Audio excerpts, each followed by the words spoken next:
Hi, Samantha. Hi, Tabitha. So, Samantha Oetting, and tell our guests, our viewers Yeah. actually, what is your studio called in Michigan? Yeah, thanks. So my studio in Ann Arbor is called Bodi Massage Therapy, Mhm. and I opened it in December of 2020. So we're about to celebrate 5 years next month. Amazing. Yeah, 5 years is good. If yeah, you can make it 5 years, can you make it could probably 10. maybe 10 and 20 and so I on, hope whatever you want so. to do. Yeah. That's So, the goal. congrats. That's a Thank you. huge accomplishment. So, I came to know you because you taught many of the people here Hmm. lymphatic drainage. Indeed, I did. Okay, so you're a massage therapist, Yep. a studio owner. Indeed, You've been a lead therapist, right? I have.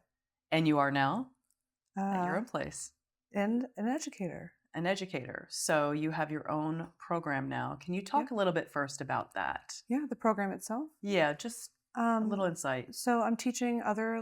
I'm focusing on massage therapists because that's where we predominantly see this service being done is in Mhm. massage therapy practices such as yours and mine. Mhm. It's a 60-hour training Mhm. where I'm spending the first 30 hours teaching the nitty gritty of the lymphatic system, Mhm. which is very important because it's a whole new anatomy and physiology and additional pathologies that we have to take into consideration before providing treatment.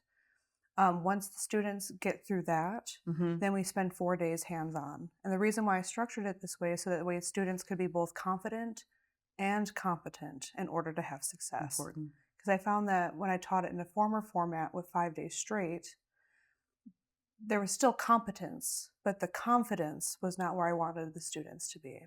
And so I wanted to change the format up to make it a bit more integrative and Mhm. allow that information to seep like a good tea. Okay, beautiful. So, with that, how did you become first interested in lymphatic Yeah. drainage? So it's a multi-part answer on my half. First, it was part of evaluating the massage therapy industry as a whole, a lot of deep tissue. I also do Thai massage. So those are like really heavy duty Absolutely. services on my body. And so I was looking at it from a longevity standpoint. As you know, the Hmm. average lifespan of most massage therapists is 3 to 5 Three to years. 5 years. And so I knew that I wanted to live beyond that 5 year mark and be Hmm. doing this for the rest of my life. But I needed to also have balance and to soften. So that's one part of that. The second part of that answer is watching my mother do a career of palliative care and hospice, Palliative care. and Okay. hospice care. And so working with people of special populations that may need more specialized services. And I knew that I wanted to work with more oncology clients, work with clients that might benefit from something that's than a normal massage. And so I kind of went down a road of navigating, learning how to do oncology massage as well. So it was opening up my skill set to not just the general population, but also the general population with special needs. And I find that my work has even been more motivated by some family history of health and family history, Hmm. and just being able to better take care of myself and understanding my own health. For sure. So it's like a multifaceted, Full um, circle. yeah, yeah, Full full circle, circle. yeah, Yeah. Um, for those that are unfamiliar, and I have to say, there's many people that are unfamiliar. yeah, Just having it now in our hmm, offerings, we deal with it almost every day. yeah, Some of the questions I get when people call or people in reservations get is, I'm considering something. I want to choose between deep tissue and lymphatic. What do you suggest? And the one thing is, and we don't have to go yeah, down the rabbit hole, but it's not a massage, right? hmm, It's a treatment. yes, And for those that are unfamiliar, explain the terms, what lymphatic system does and why it's so important for overall wellness and how it is completely different. yeah. Yeah. So and the lymphatic system is separate from your muscular system. So when we do massage, we're applying treatment to the muscles. Hmm. With lymphatic drainage, we're applying treatment to the lymphatic system. The lymphatic system lives mostly in your gut, your head, and your skin. So when we're doing lymphatic treatment in your spa setting or in my clinic setting, we're working with the superficial layers and sometimes the deeper layers when we're doing the abdominal work. Okay. It's meant to return and balance fluid flow. So we want to maintain that fluid balance in our body at all times. Lymph moves when the body moves. And with the standard Lymph moves when the body moves. yeah, so the lymph Okay. doesn't have the heart like a pump. The lymphatic system relies on body movement for us to be able to move lymph properly, but it has to move through a succession of steps. Everything from your toes to your nose wants to drain back into your collarbone right here, back to the subclavian vein, because that's where the fluid's going to return Okay. back into your body system as blood plasma. So it's going to return back into the venous system so that we can get recycled and go, be reoxygenated through the heart and the lungs and then back to the organs. But if we don't have that fluid optimally moving, that fluid's going to get backed up. So if it can't pick up that fluid to drain it, so you think about it like your waste management system of your body. We use like if you're cooking in the kitchen, you have the scraps left over from your kitchen, you throw it in your garbage and somebody takes it away. But if that garbage starts building up in your house, what are you going to get? You're going to get bacteria. You're going to get mold, Disease. and in our body you get disease. Disease. So it's going to help move that. What I've learned and through my work and through my clients is sometimes pain isn't muscular. Pain can also be fluid just not being moved, and that fluid is pushing up against arteries. It's pushing up against fascia. It's pushing up against muscles, and it has nowhere to go but just to sit there and expand. Can you look at somebody and see? As in time I have, like I Yeah. can see it in the face or like in the collarbone. So like because everything wants to drain back to the collarbone, if I notice that somebody has a puffy collarbone or puffy armpits, that usually gives me a general indication that there's some lymphatic stagnation. Okay. Yeah. Okay. Well, you just answered it, right? So what are some common signs that, Yeah. would be the system is not optimally Yeah. working? So for like if you had a client that came to you and they wanted to ask you that same question, things that people can look at in themselves even just in the mirror, like can I even touch this area of my collarbone? Is it soft? Is it hard? Is it puffy? Same with armpits. Face. I get that a lot. Is like I see young ladies that come in like my face feels really puffy and this and that. And you can see it in photos too, where you take one photo one day and you look at a photo from years ago and you can see that there's a fluid buildup in the face and everything from the face still has to drain down. And so that's one physical representation. Symptomatic representations can look like chronic migraines, brain fog. Fibromyalgia is a medical type that would benefit from manual lymphatic drainage. So even some types of body aches, like I'm using that as an example of like people that might have chronic pain may also benefit from having lymphatic work done because they may have some type of stagnation. So the more medical research comes out, the more we have that supports that maybe it's the lymphatic system that's backed up and maybe we don't need another prescription. Maybe we just need to have some really good lymphatic drainage. Oh man, right? How does it differ from traditional massage? And we've touched on it already. And I mean, that's the thing. It's so interesting, when TikTok will hit with lymphatic. And I know you know this because I'm sure people, yeah, but our phones light up literally. Like, it'll be something that goes viral. Yeah. And then it's usually a facial. Yeah. And I want to come in and get it. So they come and get it. We do a lot of explanation as what it is, but they're not. Some people aren't necessarily sometimes listening. They're just seeing. They come in and then they come out and they say, "Well, that wasn't what I saw on TikTok. Wasn't what I saw on TikTok. It wasn't deep. It's not deep." No. And that's one of the most important things because once they learn that it's incredibly light pressure. Yes. That is huge. They're like, I don't want that at all. It throws people off. But I want to ask you a question, to why it's important, how often it's important to get it done. Yeah. Right? Like, you should still make it part of your... Yeah, part of your routine. Right. So the first question was, what's the difference between massage and lymphatic drainage? Yeah. So massage, we're manipulating muscular tissue. And that can, techniques vary from style to style. You could start at the feet, you could start at the head, you could start in the middle of the body. Lymphatic drainage has to be started in a sequence of events because high pressure wants to move to low pressure. but we have to clear the exits before we can get to the bottom. And it's a whole system. Whole system. Like Thai massage, whole system, right? Correct. Yes. You can't spot treat. No. So with Okay. lymphatic, you can, but you still can. have to work through steps. Okay. So everything with it, regardless of what's part of the body. So say if somebody comes in with a swollen foot, I have had that special person come in. I still have to start the collarbone because this is where Wow. everything needs to drain. I can't move fluid from the foot back up to the collarbone if everything from the collarbone up is stuck. So if there's blockages within the rib cage and in the abdomen, it's just going to backlog. Okay. So I get this with people with dry brushing, for example. People will say, oh, I start dry brushing at my feet and then I start going up. I'm like, okay, but you have to palpate the 6 regional lymph nodes first before you do that, because you have to start getting those big exits opened. So quickly, what are the 6 regional? So one is here at the collarbone. This Okay. is where we call it the terminus Okay. for short. Then we have deep cervical Okay. here at the neck. Okay. Then we have axillary here at the armpit, abdominal. Everything from the legs up has to drain through the abdominal, so that's super important. Then we have inguinal at the hips, and then we have popliteal behind the knee. So everything from your toes to your nose wants to drain here. Highest pressure points are going to be in your feet and your hands.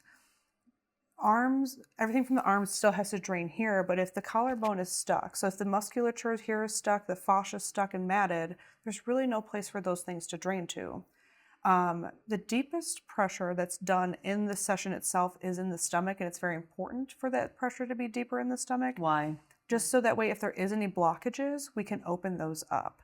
And then with regard to deeper lymphatic structures within the visceral organs, 60% of your lymph lives here in the gut.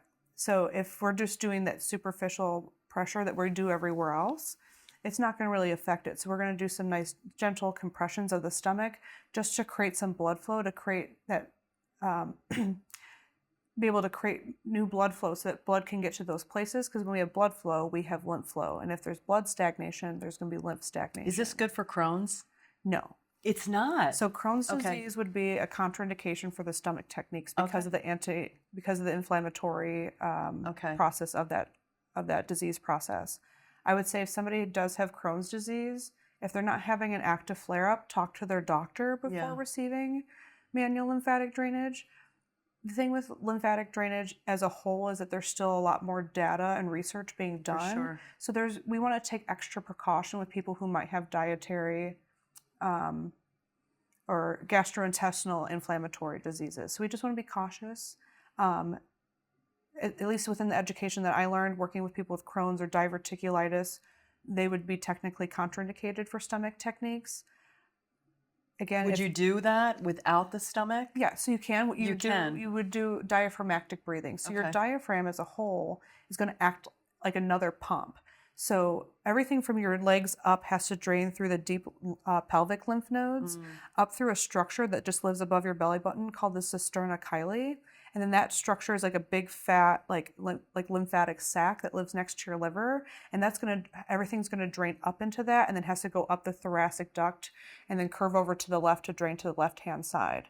So if there's any, so say if we spend all of our time sitting, our abdominal muscles are gonna get shortened, fascia is gonna get matted, and so things are gonna have a harder time to move.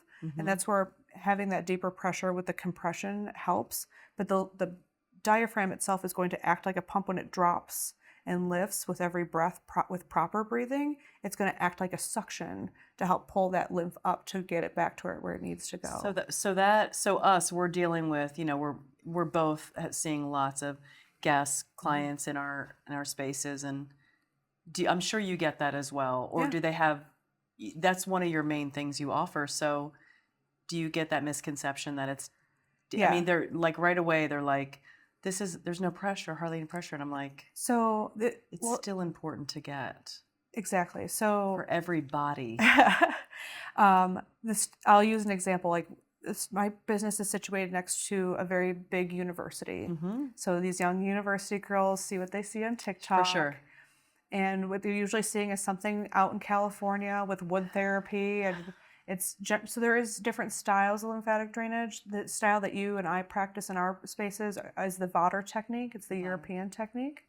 There is a Brazilian technique which does do bigger, faster, deeper strokes, and sometimes they use those same techniques in like post-operative care. Mm-hmm. I've never been formally trained in Brazilian, so I can't speak to its efficacy. I know what I know through Vater technique. And How old is the Bodhi technique? Vater technique was developed in the 1930s by Emile Vater and his wife in Paris, France, and then was later embellished upon by another doctor, by Dr. Foldy in Germany, I believe. And so they started using the Vater technique, manual lymphatic drainage, for lymphedema care in like the late 1960s, 1970s. Their thought process is the lighter pressure, not only is it about moving lymphatic, but it's also affecting the parasympathetic nervous system. As you know, maybe not everybody knows this, but when the nervous system is in a state of fight or flight, we cannot heal. The body's going to constantly want to send off those inflammatory signals. But when it comes down to that state of parasympathetic rest, the body can heal. The body can do. You're just talking about with the breath work. Yeah. You know. And the body can do all those things. Yeah. And you can start to have those sensations of allowing the body to no longer be hypervigilant. And when the body's no longer hypervigilant, the body can relax, the muscles can relax, fascia can relax, blood can flow. Completely it's no longer different restricted, feeling. right? Yeah. And so then we can start manipulating the lymphatic system from there. So it's like it's a twofer, I guess, like where you get both the benefit of balancing fluid in your body, but also inducing a parasympathetic state, so that way you can reduce your pain. So one of the things that lymphatic drainage can also do is an analgesic effect on the body, so it can create a sense of like reducing pain and restoration and relaxation. Beautiful. In a way that deep tissue, people want that deep pressure because they think it's going to change something, but sometimes the softest pressure can be more beneficial because it's allowing the nervous system to do the heavy lifting. But I think you and I both see that it's changed. I mean, 30 years doing massage, it used to be all deep tissue. Yeah. And there is a shift to softness with many things, with skincare, so it's a good thing. How often should somebody, we say how often you should get. I mean, I get a massage sometimes every week. Yeah. Do you know? But how often should one get? A lymphatic? Yeah. So yeah. When clients ask me this question, I think about economics, I think about schedules. So always. With that thought process in mind, I say at minimum once a quarter, if that's what your schedule can permit. But if none of that is a factor for a person. So if you have excess swelling, like if you are somebody that has like lipedema, which is where you have excess water and fat in the skin, or just general edema, depending on how excessive that is, maybe once a month, maybe once every other week. For a general healthy person, I say every 4 to 6 weeks, just like a massage. Sure. It just depends on your goals and like what you have going on in your life. Sometimes you might have a muscular thing that needs to be addressed, but if you really just want to relax, I would say go for the lymphatic drainage session over the relaxation massage. Oh, yeah. Oh, for sure. Okay.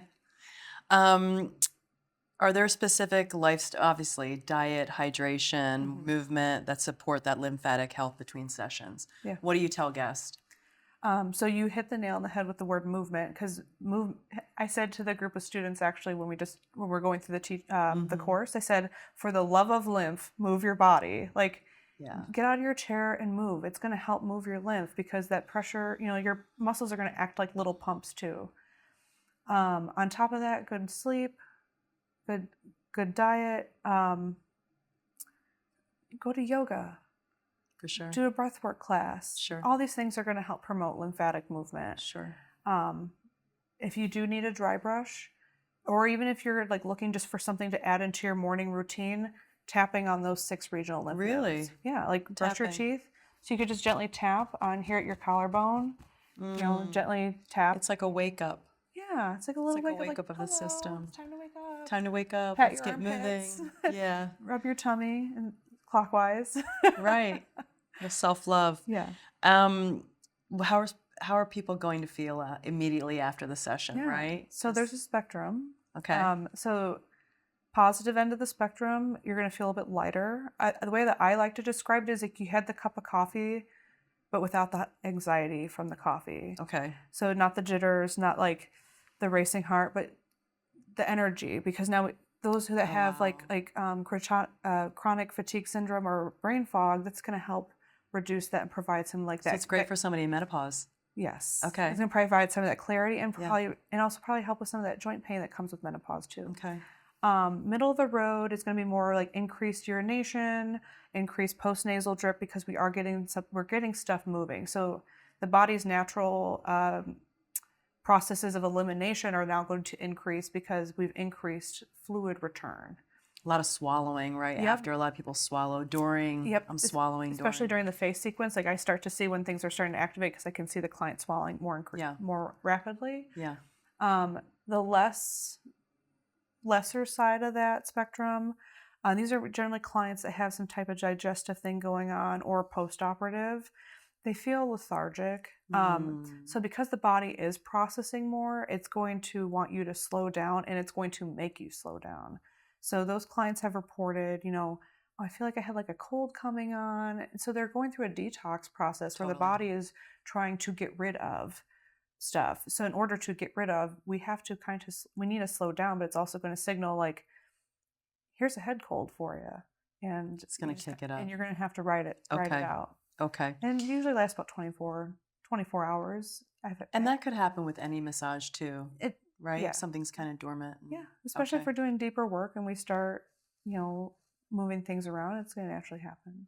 I think I touched on it, but I think elaborate a little bit more on it, because I think it is very important. What are the misconceptions, about lymphatic drainage that you want to clarify? Top 3. So lymphatic drainage is not deep. It should not hurt. It's not deep. But even that other technique, the Brazilian, you said it's deeper. It's deeper, but like the strokes are all still going up towards the heart. Okay. But the point is to help push fluid towards a direction. So it's not deep like a deep tissue massage. Right. But I've also seen people use like wood tools and claim it as body like lymphatic drainage. What is that? I don't know what it is. I think it's just a trend that people are getting into, and they're like, it works. And I'm like, does it work, or do you think it works? I don't know the science behind it. It's not part of it's the Vader method. No. So all Vader method is dry. There's no creams or oils, at least within the Vader technique. So it's another. Is someone clothed during it? No. No. So skin to skin contact is the best results, because in order for us to do our techniques, at least with Vader technique, we're moving the skin in a perpendicular and then a directional stretch. So there's a slight stretch of the skin because the little capillaries that are interwoven between the blood capillaries have these little flaps. And so they have to open up, and they open up with outside pressure being greater than the pressure on the inside. So that fluid has to be able to enter. And so if we have any lymph stagnation, we're going to help move it along and increase that fluid getting into those capillaries. So it's a gentle stretch of the skin, moving things in a directional place, such as the regional lymph node that we're working on. So if I'm working here on my arm, I'm draining everything here. So if somebody comes and says, I want lymphatic drainage, but I also want this like deeper tissue massage, like I think they need to come to a decision of maybe getting 2 sessions at once and having like a very long session. We get that. And getting the deeper work first. So you would do that. I do offer an integrative lymph. You do hybrid. I do offer hybrid in my service. What do you call it? Lymph integrative massage. A lymphatic integrative massage. And that's not counterintuitive. That's not. So having talked to colleagues about this, one colleague of mine out in Santa Barbara, her and I talked back and forth, doing the deeper work first, especially if you're addressing like fascial work, it's going to create space and places for lymph to move more readily. So if we have stuck fascia, oxygen can't get to those tissues, blood can't get to those tissues, and fluid is certainly not getting in or out of those tissues. So if we're able to create space first and then do lymphatic, it could create a more optimal lymphatic flow. There are other people in the industry that would say tap the big 6 first, do the deeper work, then do the softer work. So you can do it. It's just a matter of making sure that you do it in an order that in a successive order of steps. So the way that I do it is, even when I'm doing my deeper work, when I start the integrative part, 'cause that's how I start it, I'm always palpating here at the collarbone first. I'm always stimulating cervical lymph nodes, and I'm stimulating the other lymph nodes as I go. And all the strokes that I'm doing are still even if they're deeper, I'm still doing deeper strokes that are pushing everything back towards the heart. So it's about intention of where the stroke needs to go, and not just doing a stroke because I'm trying to do some type of cross fiber friction or some type of like joint manipulation. I'm actually trying to promote fluid return. Mm-hmm. For whole body wellness and restoration, how does lymph massage? And we don't call it massage. You could call it for like advertising purposes, because when you put out like manual lymphatic drainage, people are going to be like, what? So we do. We've removed massage. Yeah. Because it's not a massage. It's not. But that's more technical, right? Yes. So for whole body wellness and restoration, so how does lymphatic drainage influence whole body wellness? Whole body wellness. So as I touched on earlier in the conversation, it's going to remove all those waste products that are in your tissues. So for example, like if you have blood that's going to your muscle, that muscle is going to use the nutrients from the blood, and then it's going to discard whatever it doesn't no longer need. So for example, I'm sorry, after surgery. Yeah. How is it? Same example. Same. So you're going to have excess fluid in the tissues. That fluid can be water. Within this interstitial space itself, you're going to have water, fat, cell debris, which could be anything from bacteria, dead red blood cells, dead white blood cells, tattoo ink, fungus, mold spores, all those things that are getting stuck in your tissues from all your other body processes, and protein. All that stuff needs to go somewhere. It can't go back into the blood system because those molecules are too big to get picked back up back into the venous system. So it has to be picked up by the lymphatic system, which is why the lymphatic system has those flaps. So in regard to like post-operative, we have excess fluid that's in the tissues just because that's a natural inflammatory process of the body, because it had gone through what the body doesn't realize it was a trauma, but for sure it is in its own way. So you cut stuff open. There's new fluid in that space that's getting swollen because the inflammatory process is occurring. So something has to take that excess fluid and take it back, so that way we can maintain that fluid homeostasis in the body. And if we don't have that, then we're just going to balloon out and then be giant blueberries. And you see that. Yeah, you can. Like, especially like if you don't address swelling right away, you could definitely start to develop you can develop, major issues such as like lymphedema. I've seen it severely, yeah. And like you've seen it, yeah. When you have excess swelling, the body's immune processes cannot function properly.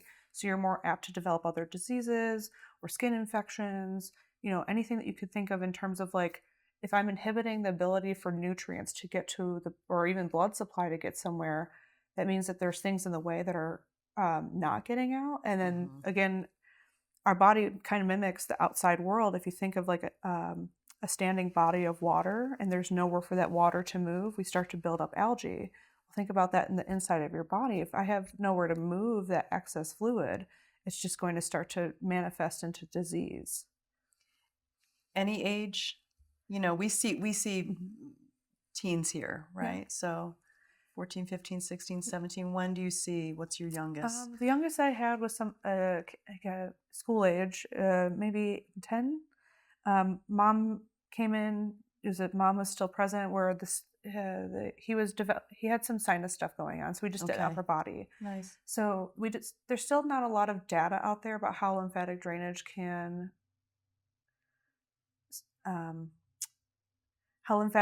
affects younger children, because again, we just don't have enough money and research in there. So we proceed with caution. My general age range is anywhere from like 18 to about the age of 60. And as we get a little bit older, we do have to also approach those clients with precaution, just because if we have any type of heart disease or arterial sclerosis, we want to just make sure that we're not causing harm. Yeah. Lastly, what do you really wish that people understood more about lymphatic health in self-care? So no system works alone, right? So like everything works in tandem with each other. And I believe that the lymphatic system is the most overlooked. So like if you're somebody that's dealing with weight loss issues, migraines, general pain, idiopathic pain that you can't seem to understand where it's coming from, look at your lymphatic system, because it could be coming from there. It could be that you're holding on to excess fluid that just has nowhere to go. And that's the only way it's going to get out is through movement. Yeah, because then once we So if you can't come and get a lymphatic drainage treatment, move your body. Move your body. Always move tap your body. these lymph nodes. Brush your teeth and tap these regional lymph areas. Dry brush, but make sure that you dry brush after you tap, then dry brush starting from the collarbone down and then back up. Nice. Yeah. Thank you so much for Thank you for sharing your all this time. data with us. You're Of like a wealth of course. knowledge. So Thank you for having me. again, your space in Michigan is called Bodi Work Massage Therapy in Ann Arbor, Michigan. And what's your program called? The massage program? Yeah. So I just started the school. The LLC is official. Congrats. And it's the Massage and Body Work Academy. Amazing. Thank you. You're a great teacher. So best of luck to you. Thanks for being here. Awesome.